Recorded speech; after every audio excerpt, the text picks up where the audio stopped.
énormément en passage de garde. Parce que ça va agir sur un réflexe de l'adversaire, en fait, hein, quelque chose qu'on voit fréquemment. Je suis ici, je suis parti pour attaquer, vous savez, mon passage de garde, où je fais exprès de me faire prendre en demi-garde. D'accord? J'ai l'escrime et j'attaque. Ici. D'accord? Donc ça, c'est mon passage, je suis ici. Là, le problème, c'est que la plupart des gens, dès qu'on vient les coller, ce qu'ils veulent faire, c'est mettre la main là et vous pousser. Et il est évident que quand je suis ici, je ne peux pas revenir, c'est très dur. D'accord? Donc on est bloqué. Donc il y a deux manières d'anticiper la chose. La première, c'est dans la rentrée. Si je rentre en pression, tout de suite sur le côté, il est évident que la main est placée et que quand il pousse, en plus, je risque de prendre l'omoplata. Donc ce que je fais moi, c'est que quand j'attaque d'abord dans l'axe. D'accord? Pour monter avec la tête. C'est-à-dire que je suis ici, je prends bien bas au niveau de l'escrime, hein, si jamais elle est fermée, je ne cherche pas directement à la prendre, je cherche à prendre beaucoup plus bas. Voilà, ici, là.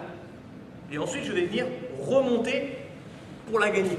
Et ma tête va venir, en fait, très très basse et remonter ici.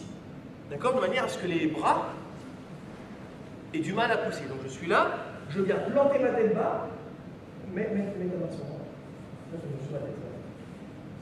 Et là, je remonte, et je gagne l'escrime. S'il met la main à la tête, il ne peut plus défendre l'escrime. D'accord? Et là, il a beaucoup moins de force pour pousser. On est là. Je viens attaquer mon passage de garde. Boum, je bloque et je monte à la tête tout de suite vers le menton. Vers le menton, je prends l'escrime et je me mets sur le côté. D'accord? Pied au genou. Je décolle le coude. Je tourne mes hanches vers l'ouverture. Je pousse et je passe. Ça, c'est la manière la plus habituelle de passer.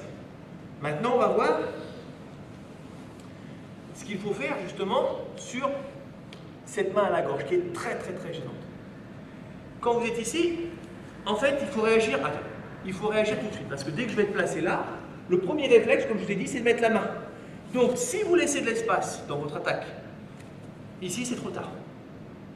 La première chose à faire, c'est de retirer le bras, d'accord, pour reprendre de la distance, pour réattaquer, voire plus bas, d'accord, pour annihiler la force de l'adversaire. Maintenant, ce que je fais souvent, c'est que quand je suis placé ici, et dès que je le vois mettre la main, ici, il n'a pas beaucoup de force encore, puisqu'il n'a pas détendu son bras. Donc, dès qu'il met sa main, je viens accentuer la pression du côté du bras, en verrouillant. C'est-à-dire que je suis ici, doucement, voilà. Je passe là, je fais ma base de l'autre côté, et j'appuie sur le bras. Boum! Et regardez mes hanches, inversées. Pousse. Voilà, c'est plus possible. D'accord? Le point clé à respecter, c'est non seulement je mets la pression sur le bras, mais en plus avec mon épaule, le point principal, c'est que le menton est tourné de l'autre côté.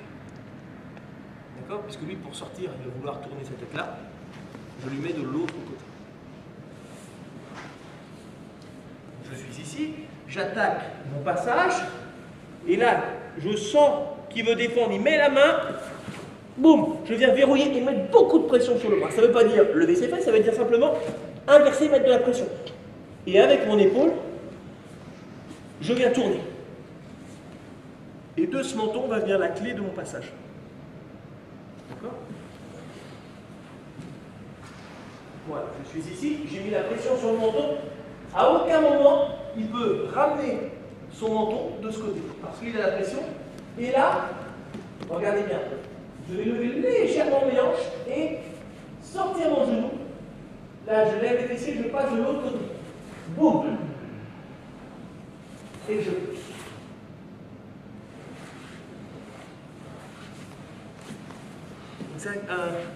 C'est vraiment un passage très très très efficace. Je suis là, je viens attaquer, je m'étale, il met la main, tout de suite, je tourne mes hanches et je tourne son menton. Il est important que le menton reste là. Si le menton pivote, il aura une capacité à pivoter vers vous et après à revenir forcément en papillon là, à monter le bras, monte ton bras derrière ta tête. Voilà, et à vous sweeper. Voilà. D'accord? S'il ne peut pas tourner, ici, il ne peut pas vous sweeper. Donc je suis ici, je lève, je pivote le genou, je viens piquer et je pousse.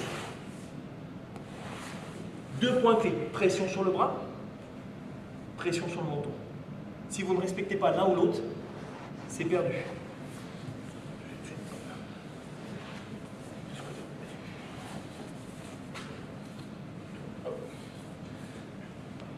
Je suis là, j'attaque mon passage de garde, il met la main là, tout de suite là, je rentre et je viens me mettre sur lui et mettre la pression.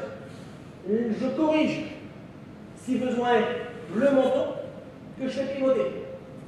D'accord? Et là, je mets du poids dessus, là. Je mets du poids sur son menton. Je lève légèrement, et là, je pique.